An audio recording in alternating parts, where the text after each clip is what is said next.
O primeiro é que a gente tem que lembrar que esse decreto está vigente a partir de 20 de julho, em paralelo com a nova regra das eleições. Então, tem uma série de inovações na legislação eleitoral já vigente aí para esse período de pré-campanha e depois para as campanhas que falam sobre a questão da liberdade de expressão e de informação, que entra em conjunto com esse decreto aqui, aumentando muito aí as ferramentas ao dispor daqueles que hoje, né, estão com o poder nas mãos, utilizarem. E o segundo ponto é justamente esse, que esse poder muda de mãos. A gente pode não querer, pode espernear quando o nosso presidente ganha, o nosso presidente perde, mas essa ferramenta vai ficar vigente. E aí quem que instrumentaliza depois os conceitos a seu bel prazer, né? Então, o que o Cláudio trouxe aqui, né, Dantas, eles estão colocando as plataformas debaixo do braço do poder executivo, né, do aparato estatal brasileiro. Esse aparato estatal, em algum momento, muda de mãos.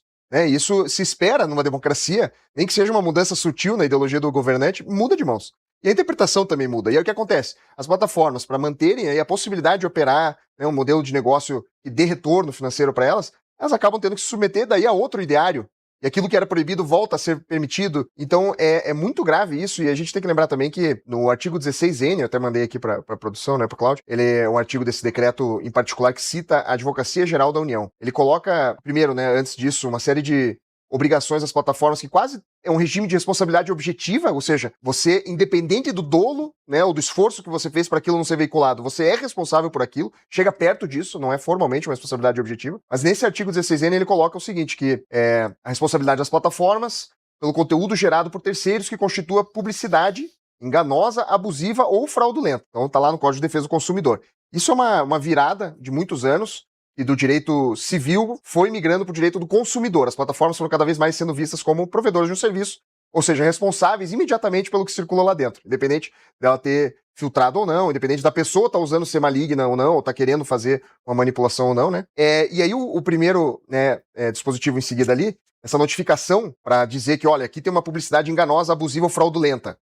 Quando for relacionado a políticas públicas, a AGU vai poder fazer. Então, ou seja, tem qualquer conteúdo que, né, a AGU ou alguém que está lá dentro do Poder Executivo acha que é uma propaganda, uma publicidade enganosa, abusiva ou fraudulenta sobre uma política de governo. O que significa isso para quem está assistindo aqui? Vai ser com certeza muito diferente do que significa para mim, do que significa aqui para a Júlia, para o Dantas, para o Eli, para o Ari, né, para Carol, para todo mundo que está assistindo, vai ter uma concepção diferente do o que é abusivo, até onde vai isso. E a jurisprudência, por mais que, né, o histórico do nosso direito, o direito do consumidor talvez esteja até relativamente bem estabelecido, quando diz respeito à expressão, quando diz respeito à crítica política, né, a políticas públicas de governo incumbente, isso fica muito perigoso, porque daí você está dando poder da agência do próprio governo, que defende os interesses, né, do Estado brasileiro, poder denunciar quem ele acha que está fazendo uma crítica que é não. Isso aqui passou do limite, isso aqui não é uma crítica aceitável, tem que sair do ar apenas de a plataforma ser responsabilizada imediatamente com multas estratosféricas. Então, de novo, instrumentalizando o Estado para críticas que, para a interpretação daquele cara que está lá hoje,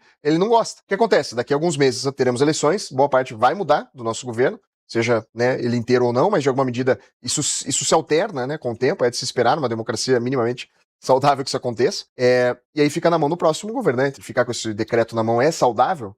Quem hoje está a favor, acha legal isso. Será que se muda o nome, muda o rótulo de quem hoje, né, usa esse martelo, digamos assim, a gente vai ficar feliz? Provavelmente não. Provavelmente o espaço da internet vai ficar cada vez mais restritivo, ou no melhor dos casos, que não é um caso muito bom, ele só vai servir para um grupo de pessoas usar, que é o grupo que concorda com quem está no poder, né? Não, pega o exemplo do Caiado, que estava dando um podcast, dando uma entrevista num podcast na semana passada, e virou pro podcaster lá e falou assim, você não pode falar sobre vacina. Não tem o direito de falar sobre vacina. Aliás, a gente tinha esse vídeo aí, né, Felipe? Separado na sexta-feira, a gente acabou não colocando. Como é que um sujeito que se diz de direita, ele é contra a liberdade de expressão? Ô, Caiado, não se combate assim. Você quer se contrapor à versão que está sendo disseminada? Coloque a sua. Exato. Quando você apoia a censura, porque aquilo que não lhe agrada, você está fazendo o mesmo jogo de todos. Então, assim, você ainda está a tempo de vir a público, pedir desculpas e se corrigir, porque isso vamos dizer assim, esse tipo de comportamento, de postura pública, ela é idêntica à dos tiranos que nos governam hoje. É idêntica. E aí como é que fica? Ah, não, vale se for pro meu lado. Não, não vale. Não vale, cara. Não vale. Ah, mas é uma irresponsabilidade. Responsabilidade de quê? Pois se a própria busca da verdade científica também é incessante. É a busca da verdade. A questão das vacinas, ela está até hoje gerando conhecimento, aliás. Vacinas que foram estudadas, que depois foram ver efeitos colaterais que eram muito mais graves, vacinas outras que não tinham o efeito, ou medicamentos que não tinham o efeito, ou medicamentos que diziam que não tinham efeito, que tinham efeito. Por quê? Porque era uma doença ainda desconhecida, a questão da Covid. É assim que se cria conhecimento, é a partir do debate. Quando você restringe o debate, você está censurando e você está agindo como um quê? Como um tirano, como um ditador. E eu espero que essa realmente não seja a sua visão, né? Enfim, o Ari voltou? Tô aqui. O Ari, antes de passar para você, Júlia, por favor. Cláudio, foi uma maravilhosa coincidência esse tema que tu abordasses hoje. Inclusive, eu te mandei hoje pela manhã um texto de um artigo que eu escrevi exatamente sobre isso, que nós ganhamos um presente na semana passada, que foi o Fórum de Lisboa, as manifestações do Gilmar e do Moraes. E esse artigo, eu fundamento nas coisas que digo, eles dizem, o texto do artigo é: o novo feudalismo não são as big techs, é o controle supranacional da verdade. Ou seja, na verdade, Gilmar Mendes e Alexandre de Moraes entram numa linha que exatamente demonstra a sua ignorância e a sua incapacidade de apresentar qualquer linha de raciocínio que tenha alguma lógica no sentido. Porque a liberdade, não regulação, é que é o motor da civilização. Na verdade, tudo que nós temos hoje, da lâmina de barbear, das facas, as big techs, enfim, tudo isso depende da liberdade de expressão. E isso que eu abordo nesse artigo. E mais, agora, eu venho com todos esses aspectos, todas as censuras que foram estabelecidas e a impossibilidade da censura. Inclusive a impossibilidade destes decretos, destas regulamentações terem efeitos aqui, porque a ciência já ultrapassa isso.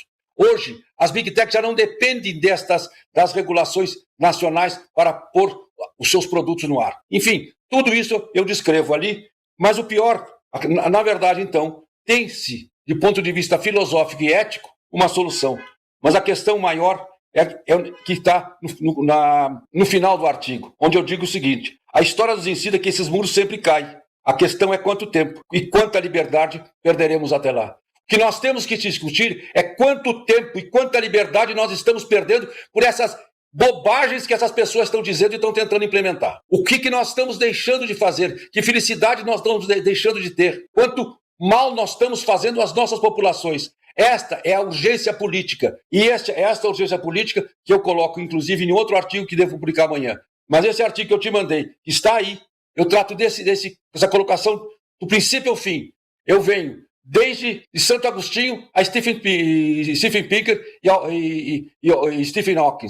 Ou seja, colocando toda a filosofia, toda a ciência, mostrando que censura não tem sucesso e não existe. Não tem como censurar. É impossível. A censura é apenas alguma coisa que algum político, alguma pessoa, algum totalitário imagina fazer, sempre contra o tempo e contra a liberdade que está nos tirando. É esta a colocação. Inclusive, eu mandei para ti essa cópia, uma versão desse artigo. Valeu, Ari. Eu estou entendendo, Ari. O Ari está colocando aqui do ponto de vista de que a verdade ela sempre vai prevalecer em algum momento. Ela sempre vai vir à tona em algum momento. Mas esse momento, Ari, pode demorar muito. Exatamente, é o que eu digo no final. É o que eu digo no final do artigo. Qual é o final, por exemplo, da ditadura na Coreia do Norte? Exatamente. Você entendeu? Então, assim, a perspectiva, né, de que a mentira um dia vai cair, vai deixar de existir ou vai ser desmascarada, né? Muitos dizem, né? Tem aquele ditado popular: mentira tem perna curta, mas tem braço forte, tá? Eu ia falar até mão amiga, mas aí vão ficar chateados comigo. Mas, assim, a mentira, ela tem o braço forte, o punho de aço. O punho de aço. E ela é capaz de se impor por décadas a fio e submeter e destruir a vida de milhões de pessoas. E a gente não pode permitir que isso aconteça. E a gente está justamente aqui no rumo de uma Coreia do Norte, no rumo de uma Venezuela, que é outro exemplo clássico, né, de como a mentira ela é imposta e como ela destrói a sociedade, como destrói riqueza, como destrói vida, como destrói futuro, né? Então a gente tem que se erguer mesmo, e se erguer já. Por isso aqui a minha cobrança com essa pauta, Jamil, porque o Congresso, eu tô aqui realmente indignado que a oposição parece que esqueceu desses decretos do Lula. E Cláudio, e fazendo suspense, é exatamente o meu texto de amanhã, cobrando exatamente dos políticos, do Congresso, inclusive da juventude atual, dos meios de produção todos, inclusive eu chamo a atenção do agro, principalmente, tá? Do mercado financeiro, a solução para isso. os meios políticos, os meios de produção. A solução é a política. Se nós não solucionarmos pela política, nós não teremos solução. Mas esse artigo que eu te mandei vamos dizer, é o início de um debate. Eu gostaria de ouvir depois a opinião do Eli. Júlia Luci, depois eu quero ouvir aqui o nosso querido Jamil, que vai precisar também daqui a pouquinho sair. Ô, Cláudio, eu achei que foi muito bom. Vou voltar à questão do Caiado. Foi muito bom ele ter tido aquele espaço para ele mostrar quem ele é. Aliás, então segura aí. A gente tem um vídeo do Caiado? É. Só pra quem não assistiu, assista aí, por favor, porque a gente acabou na semana passada a gente não teve tempo pra passar. Mas aqui, já que a gente tá com essa discussão hoje de censura, coloca aí o nosso Ronaldo Caiado. Você não pode fazer isso. Mas por quê? Porque você não tem o direito de fazer isso. Do quê? De poder se opinar contra uma vacina. Eu não posso opinar? Não, você não pode. Você não pode. Se você for cientista, se você provasse lá dentro do seu laboratório que essa vacina vai levar a alguma complicação àquela pessoa... artigo científico? Não, esses fundamentos. O seu programa, ele não pode entrar nessa área da ciência. Essa área não pode. Você não pode entrar nisso. Você não pode entrar nisso. Você não pode entrar nisso. Não pode. Quem pode? Não. Deixa vacinar. Você está cometendo um erro. Você não pode fazer isso. Por quê? Porque você não tem o direito de fazer isso. Do quê? De poder se opinar contra uma vacina. Eu não posso opinar? Não, você não pode. Se você for cientista, se você provasse lá dentro do seu laboratório que essa vacina vai levar a alguma complicação àquela pessoa... artigo científico? Não, meu amigo. Esses fundamentos de achismo... Aí agora aí essa parte da ciência. Não é ciência. É porque disse até que vermectina resolvia. Aqui, qual é que é? Uma coisa pra falar corticoide de vacina. Corticoide resolve problema de vírus. Aonde no mundo? Sintomas de salvar vidas. Mas melhorar sintomas é uma coisa que não salva a vida. Não salva.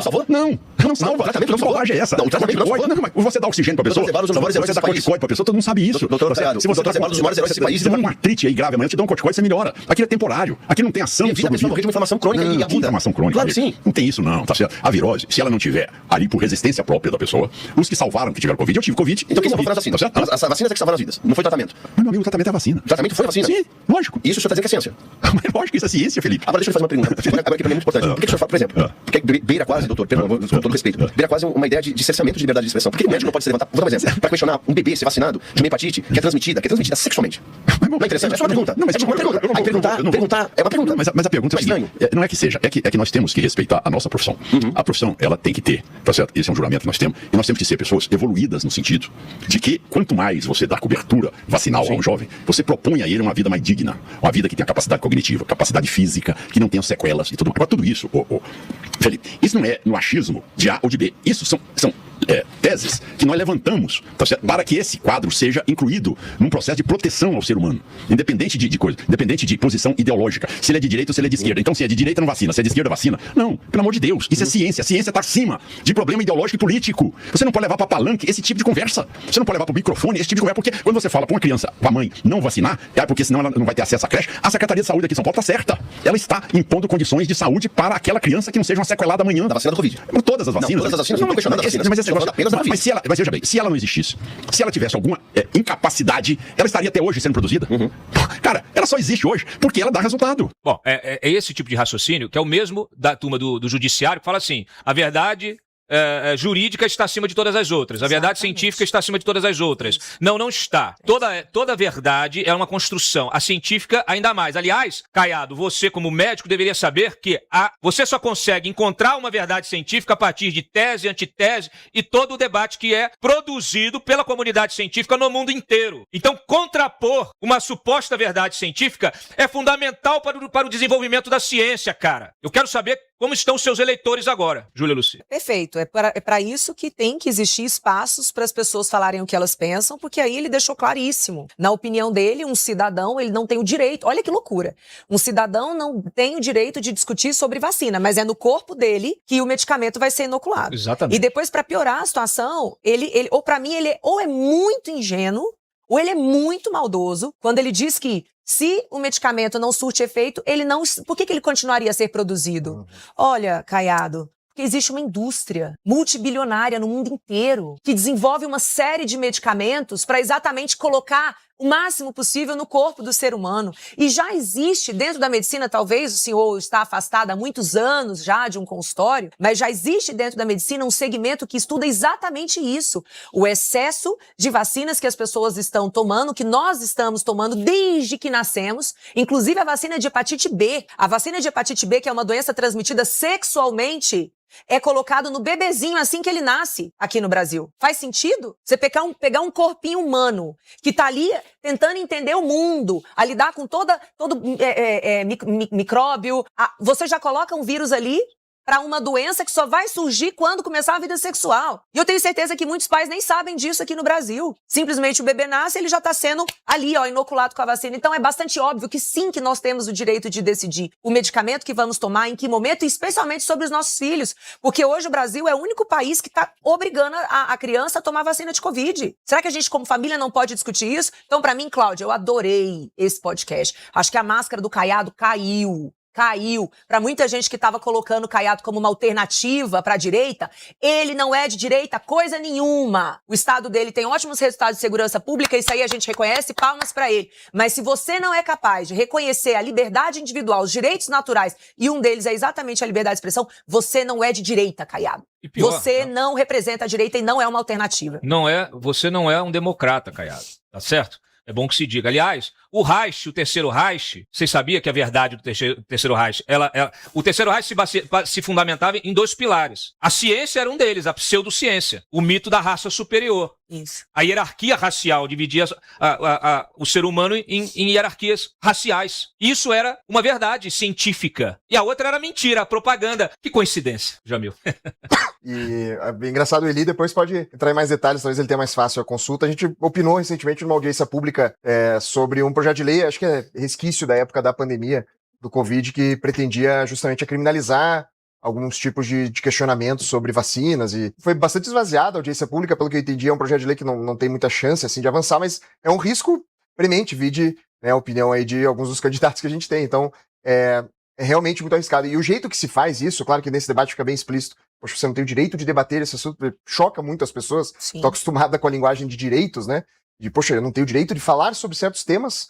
É muito delicado a gente fazer isso sem ter uma previsão muito específica, muito fácil de se instrumentalizar da mesma maneira, né? Por todos os juízes, por todos os intérpretes da lei, senão vai ser instrumentalizado, vai ser colocado ao poder do juiz. E só um ponto, a gente está para divulgar o Instituto Cives, né, uma pesquisa que a gente acabou de finalizar, uma pesquisa de opinião nacional sobre percepções de liberdade de expressão do brasileiro. Eu só queria trazer esse ponto aqui, Claro. que eu acho que vale a pena depois compartilhar mais detalhes, mas o brasileiro ele tem uma tendência muito alta de valorizar a liberdade de expressão, lembrar que ela é muito importante, democraticamente, no abstrato lá, quase 80% de apoio. Só que quando a gente olha casos específicos, o brasileiro tem uma tendência muito grande de querer proibir o que ele discorda. E isso vale para todo o espectro político. Eu não estou falando aqui de esquerda ou de direita. Isso. E enquanto Instituto Cives, eu tenho o dever de trazer isso aqui para a baia. É muito forte a tendência do brasileiro de querer criminalizar o que ele discorda.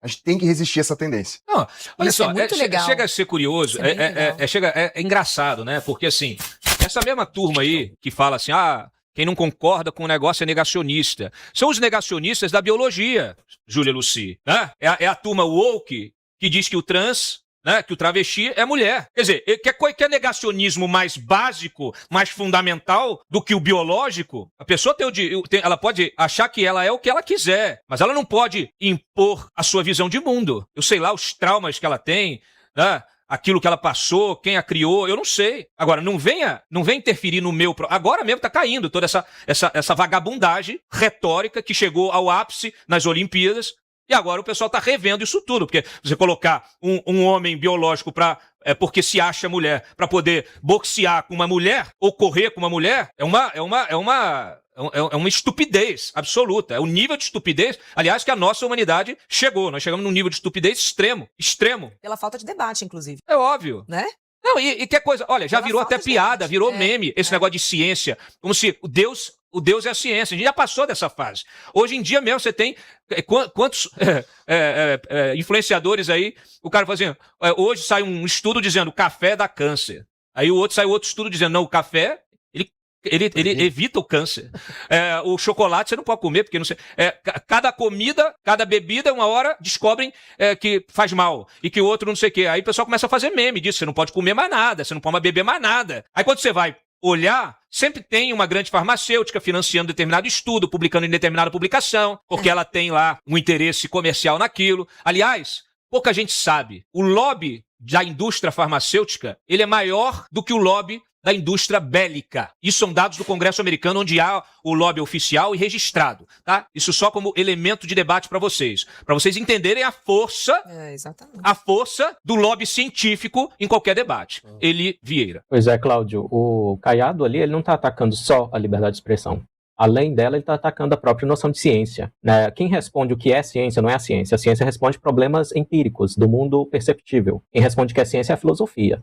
E uma das respostas da filosofia mais populares entre os próprios cientistas sobre o que é ciência é a do Karl Popper, o filósofo Karl Popper, que é basicamente assim, a ciência é aquele empreendimento de construção de conhecimento que dá a cara a tapa, que se submete a ser refutado. Então a ideia proposta é para ter refutação tem que ter liberdade de expressão. E outra, para o Karl Popper, isso é no contexto que chama de contexto de justificação, que é onde você pega uma ideia, ela resiste a ser refutada e vai ficando cada vez mais aceita, então, entre os cientistas. Tem outro contexto chamado contexto de descoberta. Nesse aí, o Popper diz, pode vir de qualquer lugar, a ideia científica. Ele até cita exemplos como o Kekulé, ele sonhou com uma cobra mordendo o próprio rabo e isso inspirou ele a desvendar a estrutura do benzeno, que é um anel de elétrons lá no meio.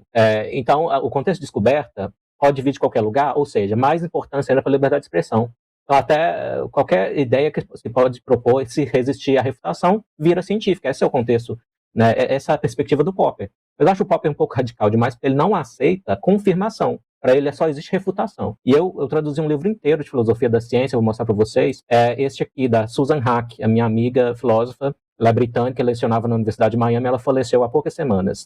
Um pouco de luto pelo falecimento da Susan Haack, aí defendendo a ciência dentro do razoável.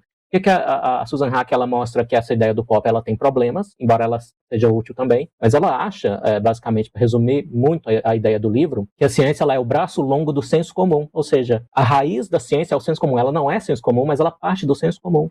Então, quando você defende, como ele defendeu, que há uma casta superior que pode falar em ciência e em medicina e a ralé que tem que calar a boca, isso ataca o coração, mais uma vez, da ideia de ciência da Susan Haack, além de atacar o coração da ideia de ciência do Karl Popper. Então, o Caiado errou em múltiplos níveis ali. No nível moral, né? No nível de direitos, né? E no nível epistemológico também, no nível do que é ciência. Nem isso ele está sabendo, tá? Então, é uma vergonha. O que ele falou devia se retratar. Tudo bem aí, Felipe? Entrou ali, aquilo é uma invasão hacker? O que é aquilo? É um vídeo de quê daquilo ali? Seleção norte-coreana?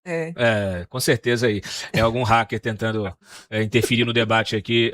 Carol e Ari, só pra gente fechar esse bloco. Cláudio, o ponto é o seguinte, o entrevistador, ele é médico, tá? Como é o nome dele? Júlio Felipe, né? Felipe. Ele é médico. Então, aí ele tá num podcast de um médico que dá uma opinião médica e ele, Caiado também, como médico, decide que não pode existir qualquer debate entre médicos sobre qual é o melhor protocolo da Covid. E critica, inclusive, todo mundo que fez, né? Achei sensacional que no corte ali, que não sei se foi do próprio podcast, tá o próprio Dr. Zeballos comentando do protocolo e falando quanto aquilo tá correto. Quer dizer, o Dr. Zeballos, para quem não acompanhou na época da Covid, foi quem fazia esses protocolos todos que eram considerados aí fascistas e que matavam as pessoas, mas foi quem mais salvou durante a pandemia. Foi o Dr. Zeballos no hospital, não me lembro agora se no Einstein, em São Paulo. Mas assim, é inacreditável a necessidade que todos os grandes tiranos têm de criminalizar a opinião do outro. Quer dizer, se eu não gosto da sua opinião, se eu não concordo, você não tem direito a ter esta opinião. Então, eu concordo com o que foi falado aqui. Maravilhoso que a gente tenha debates como esse para mostrar exatamente como é que surgem grandes ditadores e grandes tiranos. Eles vêm em nome de proteger uma causa, a democracia, a direita, né? Caiado que se coloca ali como uma alternativa à polarização, um candidato moderado. De moderado ele não tem absolutamente nada. Uma vez eleito, ele vai perseguir e vai censurar todos nós, exatamente o que a gente está vivendo no governo Lula. Então, que bom. Eu sou defensora disso. Quanto mais as pessoas falam, mais elas se enrolam. Certeza. É disso que se trata. Ari Alcântara. O Caiado dá uma demonstração cabal de ignorância. Cabal. E todo ignorante quer se fazer valer do pseudo-conhecimento. Eu sou médico, conheço tudo. Não, é óbvio que não conhece. Ou seja, ele tinha que se colocar na posição de médico pela ignorância. Quem conhece sabe a própria ignorância. É a colocação de Hawking, por exemplo. Hawking, o universo é governado por leis irracionais, que podem ser descobertas pela mente humana. A ciência exige total liberdade de formular hipóteses, por mais desconfortáveis que sejam para as autoridades vigentes. Esta é a vida. Nós não podemos contrariar a origem da vida. E nós temos que fazer com que a política, cada vez mais, venha convergir para isso. Então, o lutar pela liberdade de expressão talvez seja o principal vetor no momento de fazer com que a cabeça política mude, para a liberdade e desenvolvimento. Eu sou um fã desse trabalho do Eli, exatamente por isso. Ele agora trouxe essa questão da científica, quais os limites científicos. Para mim não tem limite, mas a questão é essa, é trabalhar em função de se falar, liberar quarta-mês, o direito de errar. Em economia, em microeconomia, eu defendo permanentemente o direito de falir. Nós temos que não é defender o direito de acertar, de colher coisa certa, não. É o direito de errar. E é isso que nós temos que aproveitar o Brasil, na situação que nós estamos hoje, que é uma situação de debate, de discussão, e crescer cada vez mais isso. Nós estamos no degrau do crescimento, e é isso que nós temos que fazer. Nós temos que trabalhar esse crescimento, polemizar, discutir decreto, e afinco com o combate a isso, contra todas as liberdades, contra todas as faltas de liberdades. Enfim, trabalhar nesse sentido. Aí nós vamos crescer e vamos dar um salto no progresso brasileiro. Muito bem, Ari Alcântara. Bom, Jamil, quero agradecer a tua presença aqui.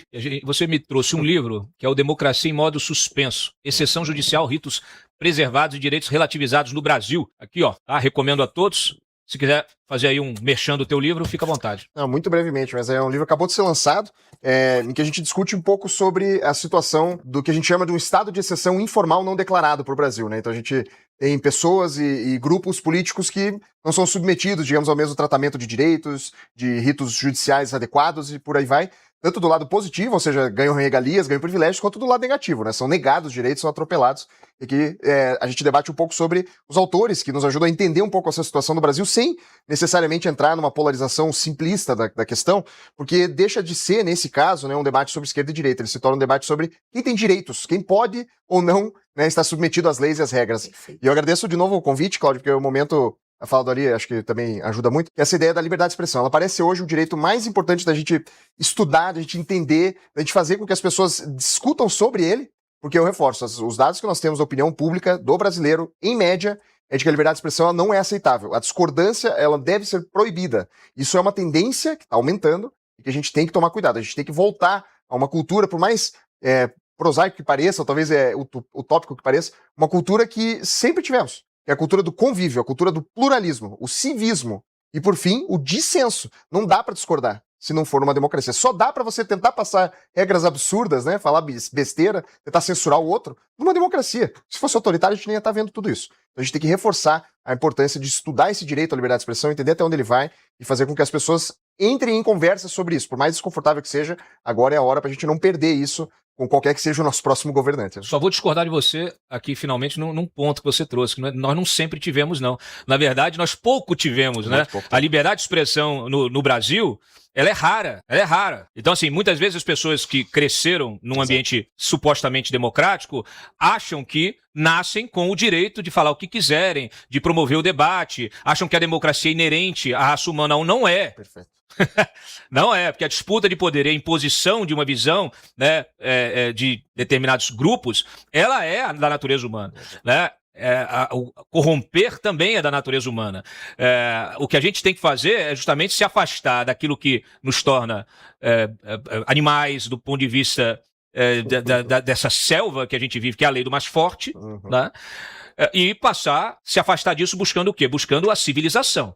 E essa é a construção que é mais importante, né? Você construir uma civilização fundamentada em valores que permitem que nós possamos nos governar. Quando a gente abre mão do poder da força, entrega para o Estado, a gente está partindo do princípio que quem estiver no Estado vai ter a responsabilidade com esse uso da força. Não vai usar a força contra o cidadão de bem, cumpridor das leis e afins, né? Mas é isso que está acontecendo. Os criminosos são poupados, porque o Estado está sendo governado por gente criminosa, por gente tirana, e o que está sendo retirado é todo o direito de existir, de falar, de pensar e até a riqueza individual de cada um que está sendo produzida. Nós estamos hoje vivendo sob um Estado que extrai a riqueza, enfraquece você financeiramente para que você também não tenha força política como cidadão. Então, assim, numa boa, essa é uma luta constante, ela é uma batalha permanente. A batalha pela liberdade, a batalha pelo Estado de Direito, ela é permanente. USA Brasileiros, porque está chegando a hora do Mundial e você pode adquirir esse chinelo maravilhoso, temático da Copa do Mundo, lá no site da USA Brasileiros, uma empresa mineira que bolou essa coleção aqui exclusiva, edição limitada da Copa do Mundo, com chinelos dos países sede, tem também o do México, tá ali com o Totonho, e tem também do Brasil para você esquentar o seu pé na torcida pela seleção brasileira.